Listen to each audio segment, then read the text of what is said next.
اس کے ہاتھ میں پکڑی ٹرے کانپ رہی تھی۔ اس نے سب کچھ سن لیا تھا، ایک ایک لفظ۔ اسے بچی، غیر سنجیدہ اور عذاب کہا گیا تھا۔ اسے کسی اور کے گناہوں کی سزا سنائی گئی تھی۔ لاؤنج میں موجود ہر شخص نے اسے دیکھ لیا تھا۔ وجدان کا رنگ فک ہو گیا۔ اسے لگا جیسے زمین پھٹ جائے اور وہ اس میں سما جائے۔ حریم نے کسی کی طرف نہیں دیکھا۔ اس کی نظریں صرف وجدان پر جمی تھی۔ ان نظروں میں نہ غصہ تھا، نہ گلہ، نہ آنسو۔ وہ نظریں بالکل خالی تھی، جیسے کسی نے اس کی روح ہی نکال دی ہو۔ وہ دھیرے سے پیچھے مڑی، ٹرے وہیں ایک میز پر رکھی اور بغیر ایک لفظ کہے اپنے کمرے کی طرف چل پڑی۔ اس کی چال میں کوئی لڑکھڑاہٹ نہیں تھی، ایک مکمل خوفناک سکوت تھا۔ اس کے جانے کے بعد لاؤنج میں جیسے بھونچال آ گیا۔ سعدیہ ویڈیو کال پر رو رہی تھی۔ امجد صاحب غصے سے وجدان کو دیکھ رہے تھے، لیکن وجدان کو کچھ سنائی ہی نہیں دے رہا تھا۔ اس کی نظریں اس راستے پر جمی تھی جہاں سے حریم گئی تھی۔ اسے پہلی بار احساس ہوا کہ اس نے غصے اور ماضی کے خوف میں الفاظ کا نہیں بلکہ ذہن میں بجھے خنجروں کا استعمال کیا ہے، اور ان کا نشانہ سیدھا حریم کا دل ہے۔ اس نے صرف ایک رشتے سے انکار نہیں کیا تھا، اس نے آج حریم کی روح کو قتل کر دیا تھا۔ لاؤنج میں قیامت برپا ہو کر رہ گئی تھی۔ حریم کے جانے کے بعد وہاں ایک ناقابل یقین سناٹا طاری تھا، جسے صرف نفیسہ بیگم کی سسکیوں نے توڑا تھا۔ امجد صاحب کا چہرہ غصے سے سرخ ہو گیا۔ انہوں نے کال منقطع کی اور وجدان پر توجہ مرکوز کی۔ مبارک ہو امجد صاحب نے تلخ لہجے میں کہا، تم نے آج صرف ایک رشتے سے انکار نہیں کیا، تم نے 2 خاندانوں کی عزت اور ایک بچی کے مان کو ٹھیس پہنچائی ہے۔ مجھے تم سے کی امید نہیں تھی، نفیسہ بیگم نے روتے ہوئے کہا۔ کیوں کیا تم نے ایسا وجدان؟ وہ تو تمہیں کتنا مانتی تھی۔ وجدان کے پاس ان سوالوں کا کوئی جواب نہیں تھا۔ اس کے کانوں میں صرف اپنے ہی کہے ہوئے الفاظ گونج رہے تھے۔ وہ مزید وہاں کھڑا نہ رہ سکا اور تیزی سے حریم کے کمرے کی طرف بھاگا۔ اسے بات کرنی تھی، صفائی دینی تھی، کسی بھی طرح اس نقصان کی تلافی کرنی تھی۔ اس نے حریم کے بند دروازے پر دستک دی۔ کوئی جواب نہیں آیا۔ اس نے پھر دستک دی۔ زیادہ بے چینی ہے کیا؟ حریم پلیز دروازہ کھولو، مجھے بات کرنی ہے۔ کچھ لمحہ بعد دروازے کا لاک کھلنے کی آواز آئی۔ دروازہ کھلا اور سامنے کھڑی حریم کو دیکھ کر وجدان کی زبان گنگ رہ گئی۔ وہ نہیں تھی جسے وہ جانتا تھا۔ اس کی آنکھیں رونے سے سرخ ہو گئی تھی، لیکن ان میں ایک آنسو بھی تھا۔ اس کا چہرہ سپاٹ اور ہر قسم کے جذبات سے آ رہی تھا، اور سب سے بڑھ کر اس کے ہاتھ میں اس کا سفری بیگ تھا جو اس نے پوری طرح پیک کر لیا تھا۔ اس کے پرسکون انداز نے وجدان کو اندر تک ہلا دیا۔ حریم سنو، اس نے ہکلاتے ہوئے کہنا شروع کیا۔ میرا وہ مطلب نہیں تھا، میں غصے میں تھا بس۔ اس سے پہلے کہ وہ اپنا جملہ مکمل کرتا، حریم نے اسے ہاتھ سے اشارے سے روک دیا۔ اس کی آواز حیرت انگیز طور پر پرسکون اور ٹھہری ہوئی تھی، اور یہی چیز سب سے زیادہ خوفناک تھی۔ نہیں وجدان لالا، اس نے دھیرے سے کہا، آپ کا وہی مطلب تھا۔ آپ نے ایک لفظ سوچ سمجھ کر کہا، اور میں آج آپ کا شکریہ ادا کرنا چاہتی ہوں۔ وجدان نے بے یقینی سے اسے دیکھا۔ شکریہ؟ کس بات کا؟ مجھے سچ دکھانے کا؟ حریم کے لبوں پر ایک طنزیہ مسکراہٹ ابھری۔ میں واقعی ایک بچی ہوں۔ ٹھیک کہا آپ نے، بچے نادان ہوتے ہیں، وہ بڑوں کے پیچیدہ ماضی اور ان کے زخموں کو نہیں سمجھ سکتے۔ میری غلطی یہ تھی کہ میں اپنی دنیا سے نکل کر آپ کی دنیا میں جھانکنے لگی تھی۔ وجدان ساکت کھڑا تھا۔ حریم اس کے الفاظ اسے لوٹا رہی تھی، لیکن ایک نئے زیادہ گہرے مفہوم کے ساتھ۔ وہ بولتی رہی، میں غیر سنجیدہ تھی اور لاپرواہ بھی۔ آپ نے یہ بھی ٹھیک کیا، اتنی لاپرواہ کہ یہ بھی نہ دیکھ سکی کہ جس شخص کے سخت خول کے پیچھے میں ایک نرم دل انسان تلاش کر رہی تھی، وہ اندر سے کتنا کھوکھلا، خوفزدہ اور اپنے ہی ماضی کا قیدی ہے۔ میری لاپرواہی یہ تھی کہ میں نے آپ کے غصے کو آپ کی سالگرہ سمجھنے کی غلطی کی۔ وجدان کو لگا جیسے کوئی اس کے منہ پر تھپڑ مار رہا ہو۔ اور رہی بات آپ کی زندگی کے عذاب کی، اس نے ایک لمبی سانس کھینچی، تو آپ فکر نہ کریں، میں آپ کو اس عذاب سے آزاد کرنے آئی ہوں۔ آپ کو ایک ایسی جیون ساتھی کی ضرورت ہے جو آپ کے ماضی کا بوجھ اٹھا سکے، جو آپ کے زخموں پر مرہم رکھ سکے۔ وہ ایک قدم اس کے قریب اور پہلی بار اس کی آنکھوں میں براہ راست دیکھا۔ اس کی آنکھوں میں دکھ نہیں بلکہ ایک سرد فولادی چمک تھی۔ اور سچ کہوں تو میں آپ کے ماضی کا بوجھ اٹھانے کے لیے بالکل تیار نہیں۔ کبھی کسی اور کی غلطیوں کی سزا بھگتنا میری فطرت میں نہیں۔ یہ اس کا جو آخری جملہ تھا۔ یہ صرف انکار نہیں تھا، یہ حریم کی طرف سے وجدان کی پوری شخصیت کا تجزیہ اور اس کی تردید تھی۔ وجدان کے پاس کہنے کو کچھ نہیں بچا تھا۔ اس کی ساری صفائیاں، ساری دلیلیں اسے ایک لڑکی کے سامنے بے معنی ہو کر رہ گئی تھی جسے وہ کل تک بچی سمجھتا تھا۔ آج اس بچی نے اسے اس کی زندگی کا سب سے بڑا اور تلخ سچ دکھا دیا تھا۔ حریم نے بیگ اٹھایا۔ میں نے ابھی ابو کو فون کر دیا، کل صبح کی فلائٹ سے میں لاہور واپس جا رہی ہوں۔ آپ سب کے پیار کا بہت شکریہ۔ اس کا لہجہ اتنا رسمی تھا جیسے کسی اجنبی سے بات کر رہی ہو۔ اس کے پاس سے گزری بغیر اسے چھوئے اور سیدھی سیڑھیاں اتر گئی۔ وجدان وہیں پر بنا کھڑا رہ گیا، اپنی الفاظ کے ملبے تلے دبا ہوا۔ اگلی صبح کا سورج اپنے ساتھ ایک قیامت خیز خاموشی لایا۔ حریم نے نیچے آ کر اپنی خالہ اور خالو سے الوداع لی اور نفیسہ بیگم روتی رہی، لیکن حریم کا فیصلہ اٹل تھا۔ اس نے ایک بار بھی نظر اٹھا کر وجدان کو نہیں دیکھا۔ جو دور ایک ستون کے پاس کھڑا ہی سب دکھ رہا تھا، وہ ایک زندہ لاش کی طرح لگ رہا تھا، لیکن حریم پر اس کا کوئی اثر نہیں ہوا۔ گاڑی کی گیٹ سے باہر نکلنے کی آواز آئی اور پھر ایک مکمل جان لیوا سناٹا چھا گیا۔ اس دن کے بعد وجدان پہلی بار حریم کے کمرے میں داخل ہوا۔ ہر چیز سلیقے سے رکھی تھی، وہاں اس کی موجودگی کا کوئی نام و نشان تک نہیں تھا، سوائے اس خالی پن کے جو اب پورے گھر کو اپنی لپیٹ میں لے چکا تھا۔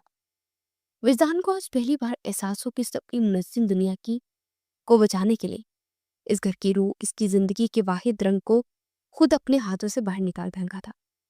حریم کے جانے کے بعد 1 مہینہ گزر چکا تھا۔ وقت گزرتا رہا لیکن وجدان کے لیے ہر دن پچھلے دن سے بھی زیادہ بھاری تھا۔ گھر اب گھر نہیں لگتا تھا، مجھے خالی اور بے روح عمارت لگتی تھی۔ حریم کی غیر موجودگی نے وجدان کو احساس دلایا تھا کہ اس کی زندگی کا کتنا اہم حصہ ہے، اور اپنی زندگی جیسے اس گھر سے رونق اس کی اٹھ گئی ہو۔ وجدان نے خود کو مکمل طور پر کام میں غرق کر لیا تھا۔ وہ اپنی یادوں اور پچھتاوے سے بھاگنے کی کوشش دیکھ نہیں پا رہی تھی، خاص طور پر نفیسہ بیگم اپنے بیٹے کو یوں اندر ہی اندر گھٹتے دیکھ کر تڑپ اٹھی تھی۔ وہ جانتی تھی کہ اس کی اس حالت کی وجہ کوئی گہرا پرانا زخم ہے جو ایک بار پھر ہرا ہو گیا۔ ایک رات جب وجدان دفتر سے لوٹا تو نفیسہ بیگم اس کے کمرے میں آئی۔ وہ صوفے پر آنکھیں بند کیے بیٹھا ہوا تھا۔ اس کے چہرے پر شدید تھکن اور اذیت کے تاثرات تھے۔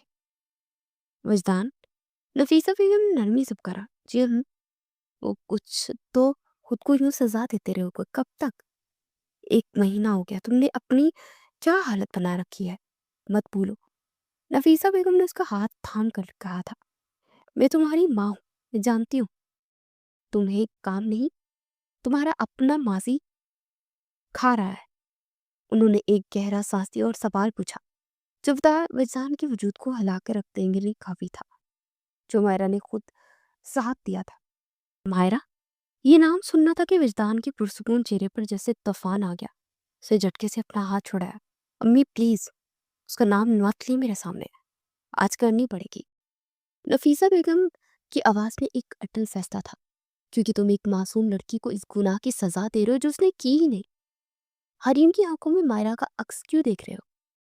وجدان کی برداشت جواب دے گئی۔ وہ واپس صوفے پر گر سا گیا، اپنے دونوں ہاتھوں سے اپنا سر تھام گیا۔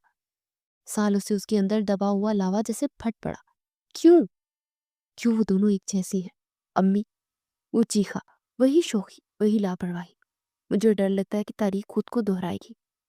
نفیسہ بیگم خاموشی سے اس کی بات سنتی رہی۔ آج سالوں بعد ان کا بیٹا اپنے دل کا بوجھ ہلکا کر رہا تھا۔ وجدان نے ٹوٹی ہوئی آواز میں وہ کہانی سنانی شروع کی جو اس نے آج تک کسی کو نہیں سنائی تھی۔ اب جانتی ہے میں مائرہ سے کتنی محبت کرتا ہوں؟ بچپن کی منگنی تھی، وہ میری زندگی کا وہ حصہ تھی۔ میں نے کبھی نہیں سوچا تھا کہ اس کی یہ لاپرواہی میری زندگی کے سب سے بڑی بربادی کا سبب بنے گی۔ وہ ایک لمحے کو رکا۔ میری فائل ایئر کا تھیس پروجیکٹ صرف ایک پروجیکٹ نہیں تھا، وہ میرا خواب تھا۔ میں نے اس پر 1 سال محنت کی تھی، ملک گیر مقابلے کے لیے اسے منتخب کیا تھا۔ جمع کرانے سے پہلے ایک رات میں یونیورسٹی کی ورکشاپ میں سے فائنل ٹچز بھی دیے تھے۔ مائرہ، مجھے سرپرائز دینے والی آپ ہیں، وہ خوش تھی، مذاق کر رہی تھی۔ میں نے اسے بار بار کہا تھا کہ ماڈل سے دور رہے، وہ بہت ہی نازک ہے۔ اس نے میری بات کا مذاق میں اڑا دیا۔ تم ہر وقت اتنے سری کیوں رہتے ہو؟ کوئی وجہ ہے کیا؟ ایک کہہ کر اس نے چھیڑنے کی کوشش کی اور اس کا چہرہ پھسلا اور وہ سیدھا اس کے آنسو آ گئے۔ سب کچھ ایک لمحے میں ختم ہو گیا۔ امی، 1 سال کی محنت، میرے خواب، سب میری آنکھوں کے سامنے ملبے کا ڈھیر بن گئے۔ میں اس وقت بھی شاید اسے معاف کر دیتی، لیکن جس چہرے نے مجھے توڑا وہ اس کا رد عمل تھا۔ اس نے کیا کیا؟ حفیظہ بیگم نے دھیرے سے پوچھا۔ وہ ہنسنے لگی۔ وجدان نے بے یقینی سے اسے دیکھا۔ اس نے کہا، اپس، کوئی بات نہیں وجدان، یہ تو صرف تمہاری چھوٹی سی بات ہے۔ اس نے میرے خوابوں کو، میری محنت کو چھوٹی سی بات کہہ کر رد کر دیا تھا۔ اسے اندازہ ہی نہیں تھا کہ اس نے مجھ سے کیا چھین لیا۔ اس دن مجھے احساس ہوا کہ ان دونوں میں مختلف سیاروں کے لوگ ہیں۔ یہ راز آج فاش ہوا تھا۔ اس دن کے بعد وجدان نے خود کو بدل لیا۔ اس نے اپنے گرد سنجیدگی اور اصولوں کی ایسی دیواریں کھڑی کر لی کہ کوئی دوبارہ اس کی دیواروں کو تہس نہس نہیں کر سکے۔ اور پھر حریم آئی، اس نے تھکی ہوئی آواز میں کہا۔ اس کی ہنسی، اس کا انداز، سب کچھ مائرہ جیسا تھا۔ میں نے اس میں ہمیشہ مائرہ کا عکس دیکھا۔ میں نے اسے خود سے دور رکھنے کی ہر ممکن کوشش کی تاکہ میرا ماضی پھر سے نہ لوٹ آئے۔ میں نے اسے نہیں دیکھا۔ میں نے اپنے خوف کو، اپنی تکلیف کو مسترد کیا تھا امی، لیکن یہ بات مجھے سے کبھی سمجھ ہی نہیں آئی۔ اس دن میں نے چہرہ اپنے دل ماں کی گود میں چھپا لیا۔ میں نے بہت غلط کیا امی، میں نے اسے بہت دکھ دیا۔ نفیسہ بیگم نے اس کے بالوں میں انگلیاں پھیرتے ہوئے کہا، تو پھر اب سمجھاؤ اسے۔ غلطی تسلیم کرنا کمزوری نہیں، طاقت ہوتی ہے۔ وہ ایک سمجھدار لڑکی ہے، وہ ضرور سمجھے گی۔ لیکن اگر تم یوں ہی خاموش ہوگے تو تم اسے ہمیشہ کے لیے کھو دو گے۔ ماں کے الفاظ اس کے دل میں اتر گئے۔ اس رات پہلی بار مہینوں میں وجدان کو اپنی سمت کا تعین ہوا۔ اس کا پچھتاوا اب صرف ایک بوجھ نہیں تھا بلکہ ایک مقصد بن چکا تھا۔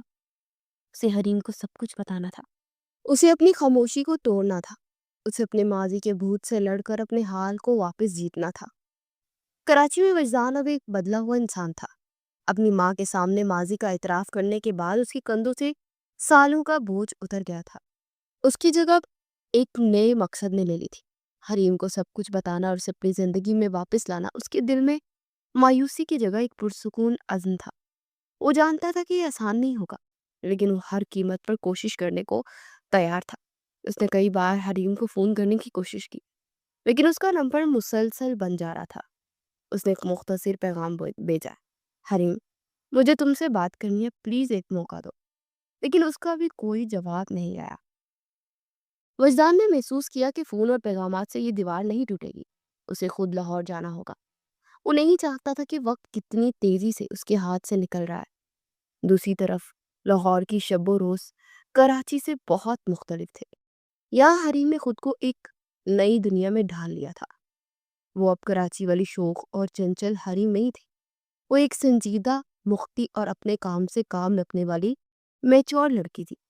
اسے یونیورسٹی میں آرکیٹیکچر کے شعبے میں داخلہ لیا اور اپنی تمام تر توجہ پڑھائی میں مرکوز کر دی۔ اس نے اپنے گرد ایسی دیوار کھڑی کر لی جسے پار کرنا کسی کے لیے آسان نہیں تھا۔ وہ ہنستی تھی، مسکراتی تھی، لیکن اس کی ہنسی کبھی اس کی آنکھوں تک نہیں پہنچتی تھی۔ یونیورسٹی میں اس کی دوستی زین سے ہوئی، جو اس کی کلاس کا سب سے ذہنی اور سلجھا ہوا لڑکا تھا۔ زین حریم کی خاموش طبیعت اور اس کی ذہانت سے بہت متاثر تھا۔ اس کی اداسی کو محسوس کرتا تھا۔ وہ چاہتا تھا کہ کس طرح اس کے لوگوں پر سچی مسکراہٹ لا سکے۔ ایک دوپہر وہ دونوں یونیورسٹی کی لائبریری میں ایک پروجیکٹ پر کام کر رہے تھے۔ زین نے اس کے بنائے ہوئے ڈیزائن کو دیکھتے ہوئے کہا، حریم، تم واقعی بہت باصلاحیت ہو اور تمہارے آئیڈیاز میں ایک گہرائی ہے، ایک پختگی ہے جو عام طور پر اس عمر میں نہیں ہو۔ حریم نے دھیرے سے شکریہ ادا کیا۔ زین نے ہمت کر کے پوچھا، تم اکثر خاموش رہتی ہو، ہنستی بھی ہو تو لگتا ہے جیسے کوئی بوجھ ہو تمہارے دل پر۔ حریم نے ایک لمحے کے لیے اس کی طرف دیکھا۔ اس کی آنکھوں میں ہمدردی اور خلوص تھا، لیکن اس کا زخم اتنا گہرا تھا کہ خود اس کے ریجیکٹ ہونے کا غم۔ اس نے ہلکا سا مسکرا بات ٹال دی، نہیں زین، ایسی کوئی بات نہیں ہے، بس پڑھائی کا تھوڑا سا سٹریس ہے۔ اس شام جب حریم ہاسٹل اپنے کمرے میں واپس آئی تو اس کی کزن حلیمہ کی کال۔ رسمی حال چال کے بعد حلیمہ نے چہکتے ہوئے کہا، اور سنا، یہاں کراچی میں تو بڑی خبریں چل رہی۔ حریم کا دل دھک سے رہ گیا۔ کیسی خبر؟ ارے تمہیں پتہ ہے، خالہ آج کل وزیر کے لالا کے لیے لڑکیاں دیکھ رہی ہیں۔ یہ سننا تھا کہ حریم کے ہاتھ پاؤں ٹھنڈے پڑ گئے۔ اس نے اپنی آواز کو نارمل رکھنے کی کوشش کی۔ اچھا، تو اس میں کیا ہے؟ ان کی شادی کی عمر ہے، ہونی ہی چاہیے۔ حلیمہ اس کی اندرونی کیفیت سے بے خبر بولتی رہی۔ ہاں، لیکن لگتا کہ تلاش ختم ہو گئی ہے۔ ان کے دفتر میں ایک لڑکی ہے، ثانیہ نام ہے، بہت ہی سلجھی ہوئی اور سنجیدہ سی ہے۔ خالہ کو تو بے حد پسند ہے۔ گھر میں سب کہہ رہے ہیں کہ بس بات پکی ہی سمجھو۔ سلجھی ہوئی اور سنجیدہ، یہ الفاظ تیر کی طرح حریم کے دل میں پیوست ہو گئے۔ تو آخر کار وجدان کو ویسی ہی لڑکی مل گئی جیسی اسے چاہیے تھا۔ ایک ایسی لڑکی جو بچی نہ، جو غیر سنجیدہ اور لاپرواہ نہ۔ اس خبر نے اس امید کی آخری کرن کو بھی بجھا دیا تھا جسے وہ لاشعوری طور پر اپنے دل کے کسی کونے میں چھپائے بیٹھی تھی۔ یہ اس کے مسترد کیے جانے پر حتمی مہر تھی۔ وجدان اپنی زندگی میں آگے بڑھ چکا تھا۔ اس نے بڑی مشکل سے خود پر قابو پایا اور برف جیسے ٹھنڈے لہجے میں کہا، یہ تو بہت اچھی بات ہے، میں ان کے لیے بہت خوش ہوں۔ میری طرف سے انہیں مبارکباد دینا۔ حریم، تم ٹھیک ہو؟ حلیمہ نے اس کی آواز میں چھپی ویرانی کو محسوس کر ہی لیا۔ ہاں، میں بالکل ٹھیک ہوں، مجھے اسائنمنٹ کرنی ہے، میں بعد میں بات کرتی ہوں۔ یہ کہہ کر اس نے فون بند کر دیا۔ فون بند کرتے ہی اس کے صبر کا پیمانہ لبریز ہو گیا۔ وہ بستر پر گری اور اس کی آنکھوں سے آنسو کا ایک سیلاب امڑ آیا۔ اسی لمحے اس کی والدہ کی کال آنے لگی۔ اس نے آنسو پونچھ کر کانپتے ہاتھوں سے کال اٹھائی۔ امی، حریم بیٹا کیسی ہو؟ ایک ضروری بات کرنی تھی۔ اس کی والدہ کے لہجے میں خوشی تھی۔ بیٹا تمہاری یونیورسٹی فیلو ہے نا زین، ان کے گھر سے تمہارے لیے باقاعدہ رشتہ آیا ہے۔ حریم کے لیے ایک اور جھٹکا تھا۔ کہاں وہ وجدان کی شادی کی خبر پر ٹوٹی تھی اور کہاں اس کے لیے ایک نئے رشتے کی بات ہو رہی تھی۔ بہت اچھے لوگ ہیں، خاندان بھی بہت اچھا ہے، پر آخری فیصلہ تمہارا ہی ہوگا۔ حریم خاموش تھی۔ اس کا دماغ بالکل سنو چکا تھا۔ ایک طرف وجدان تھا جس نے غیر سنجیدہ کہہ کر ٹھکرا دیا اور اب خود ایک سنجیدہ لڑکی سے شادی کر رہا تھا۔ دوسری طرف زین تھا، ایک سلجھا ہوا ہمدرد انسان جس کی عزت کرتا تھا۔ اس کے ٹوٹے ہوئے دل اور بکھری ہوئی خود اعتمادی کے لیے زین کا رشتہ ایک محفوظ پناہ گاہ کی طرح لگ رہا تھا۔ شاید یہ اس کے لیے بہتر تھا۔ اس نے گہرا لرزتا ہوا سانس لیا اور کہا، امی، مجھے سوچنے کے لیے کچھ وقت ہے۔ اس نے ہاں نہیں کہا تھا، لیکن اس نے انکار بھی نہیں کیا تھا، اور اس کا انکار نہ کرنا ہی وجدان کی دنیا ہلانے کے لیے کافی تھا۔ کراچی میں وجدان اگلے دن لاہور روانگی سے پہلے حلیمہ کو فون کر کے حریم کی یونیورسٹی ٹائمنگ پوچھنا چاہتا تھا۔ حلیم یونیورسٹی کس وقت جاتی ہے؟ دوسری طرف حلیمہ کی آواز میں پریشانی تھی۔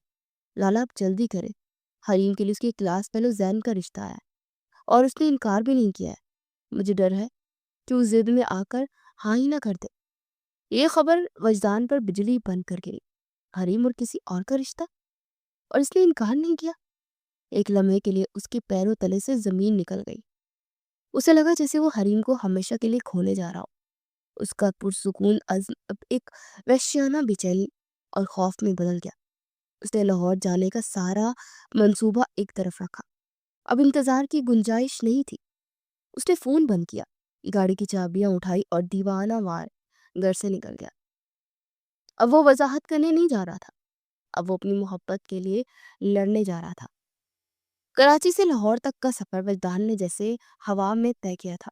اس کا دماغ ایک میدان جنگ بنا ہوا تھا جہاں خوف، پچھتاوا اور غصہ آپس میں لڑ رہے تھے۔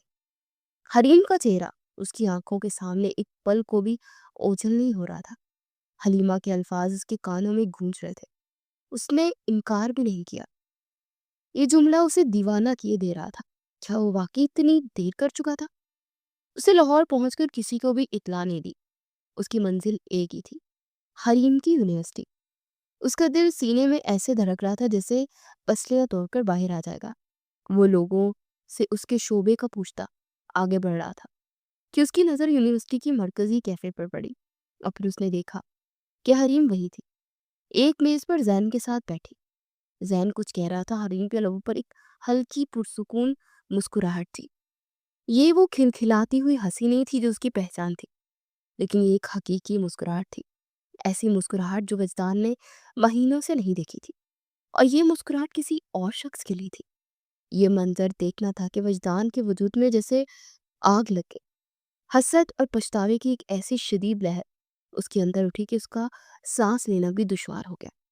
اسے لگا جیسے وہ واقعی بہت دیر کر چکا ہے، وہ ہار چکا ہے، اس کے اندر کا سارا ضبط جواب دے گیا۔ وہ جو سوچ رہا تھا کہ وہ آرام سے، سکون سے حریم کو سب کچھ سمجھائے گا، وہ سب بھول گیا۔ اب اس کے اندر صرف ایک وحشت تھی، اپنی محبت کو کھونے کا خوف۔ وہ تیز لمبے قدم اٹھاتا ان کی منزل کی طرف بڑھا۔ حریم، اس کی بھاری آواز پر حریم نے چونک کر اوپر دیکھا۔ اس کے سامنے وجدان کو کھڑے دیکھ کر اس کے چہرے پر مسکراہٹ ایسے غائب ہوئی جیسے کبھی تھی ہی نہیں۔ اس کی آنکھوں میں شدید حیرت، پھر صدمہ، اور پھر ایک سرد لا تعلقی کا تاثر ابھرا۔ وجدان نے ذہن کو مکمل طور پر نظر انداز کیا۔ اس کی نظریں صرف حریم پر جمی تھی۔ مجھے تم سے بات کرنی ہے، ابھی۔ اس کے لہجے میں درخواست نہیں، حکم تھا۔ حریم اس ابتدائی جھٹکے سے سنبھل چکی تھی۔ وجدان کی منگنی کی خبر نے اسے جو تکلیف پہنچائی تھی، اس نے اب اس سے خودداری کی شکل اختیار کر لی تھی۔ وہ سکون سے اپنی جگہ سے اٹھی، اس کی آواز برف کی طرح ٹھنڈی تھی۔ مجھے آپ سے کوئی بات نہیں کرنی، وہ یہ کہہ کر وہاں سے جانے کے لیے مڑی۔ وجدان ایک دم حرکت میں آیا اور اس کا راستہ روک کر کھڑا ہو گیا۔ تم ایسے نہیں جا سکتی۔ کیوں نہیں جا سکتی؟ حریم کی آواز میں اب طنز تھا۔ آپ کو کوئی حق نہیں ہے مجھے روکنے کا۔ آپ یہاں لاہور میں کیا کر رہے ہیں؟ آپ کو تو اس وقت کراچی میں اپنی منگیتر کے ساتھ ہونا چاہیے۔ منگیتر؟ یہ لفظ سن کر وجدان کو لگا جیسے کسی نے اس کے سر پر ہتھوڑا مارا ہو۔ وہ شدید حیرت سے اسے دیکھنے لگا۔ منگیتر؟ کون منگیتر؟ یہ تم کیا کہہ رہی ہو؟ حریم کے لبوں پر ایک تلخ درد بھری مسکراہٹ ابھری۔ واہ، اب ڈرامہ مت کرے وجدان لالا، مجھے سب پتا چل گیا۔ حلیمہ نے مجھے سب کچھ بتا دیا۔ بہت بہت مبارک ہو آپ کو۔ آخر آپ کو کوئی اپنے معیار کی، کوئی سلجھی اور سنجیدہ مل ہی گئی لڑکی۔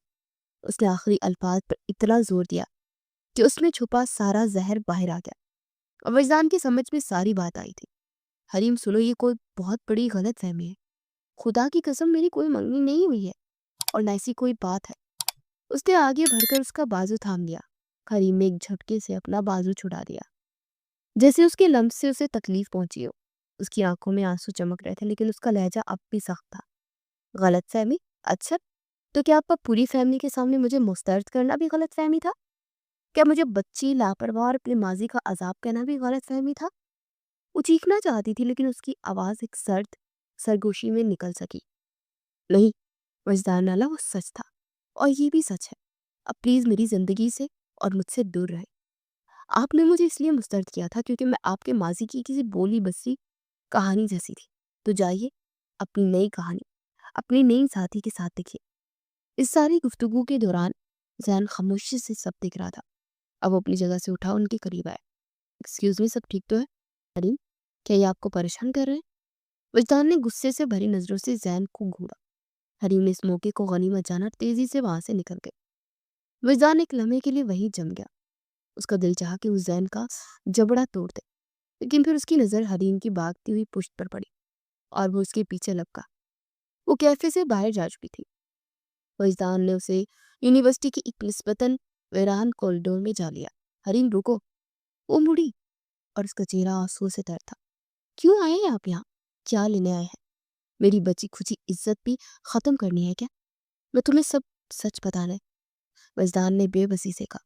مجھے کوئی سچ نہیں سننا، وہ چیخی۔ میں آپ کی زندگی سے جا چکی ہوں، اب آپ بھی میری زندگی سے چلے جائیے۔ وجدان کو لگا کہ وہ واقعی اسے کھو دے گا۔ اس نے آگے بڑھ کر اس کے کندھوں کو تھام لیا۔ نہیں جا سکتا، کیونکہ تم میری زندگی ہو۔ یہ الفاظ اس کے منہ سے بے اختیار نکلے تھے۔ حریم اس کے لیے اس اچانک اعتراف پر ساکت رہ گئی تھی، لیکن پھر اس نے تلخی سے سر جھٹکا۔ بہت دیر کرتی وجدان لالا، بہت دیر کرتی، وہ یہ کہہ کر مڑی اور ہاسٹل کی طرف تقریباً بھاگنے لگی۔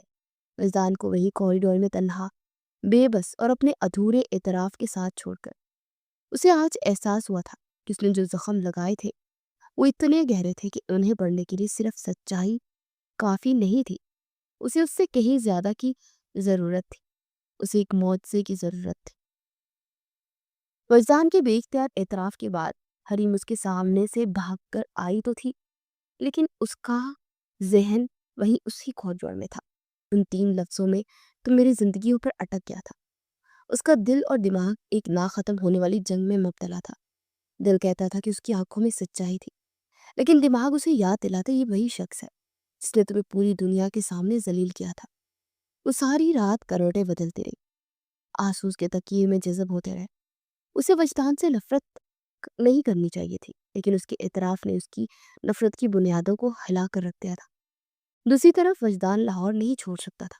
حریم کا اسے ٹھکرا دینا اس کے لیے تکلیف دہ تھا، لیکن اب وہ ہار ماننے کو تیار نہیں تھا۔ اسے احساس تھا کہ اس نے جو زخم دیے ہیں وہ ایک لمحے میں نہیں بڑھ سکتے۔ اسے ثابت کرنا ہوگا کہ وہ بدل چکا، کہ اس کا پچھتاوا حقیقی ہے۔ اس شام آسمان نے بھی جیسے وجدان کے دل کا حال بیان کرنے کا فیصلہ کر لیا۔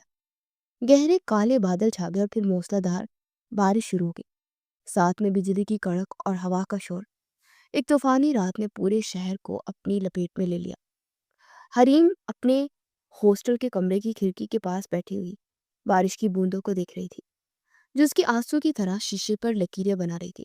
تبھی اس کی روم میٹ نے کھڑکی سے باہر جھانکتے ہوئے کہا، عجیب پاگل ہے، دیکھو کوئی اتنی طوفانی بارش میں گیٹ کے باہر کھڑا بھیگ رہا ہے۔ حریم نے لاپرواہی سے کہا، ہوگا کوئی، لیکن پھر ایک انجانے خوف کے تحت اس نے خود کھڑکی سے باہر دیکھا۔ گیٹ کے باہر سڑک کی مدھم روشنی میں ایک سایہ کھڑا تھا، بارش میں پوری طرح بھیگتا ہوا۔ ایک لمحے کے لیے اس کا دل جیسے دھڑکنا بھول گیا۔ وہ وجدان تھا، وہ وہیں کھڑا تھا جیسے دنیا مافیہ سے بے خبر۔ اس نے کوئی پناہ لینے کی کوشش نہیں کی، نہ ہی کسی کو پکارا۔ وہ بس ایک مجسمے کی طرح کھڑا بارش کے تھپڑے سہ رہا تھا۔ اس کی نظریں ہاسٹل کی عمارت پر جمی تھی۔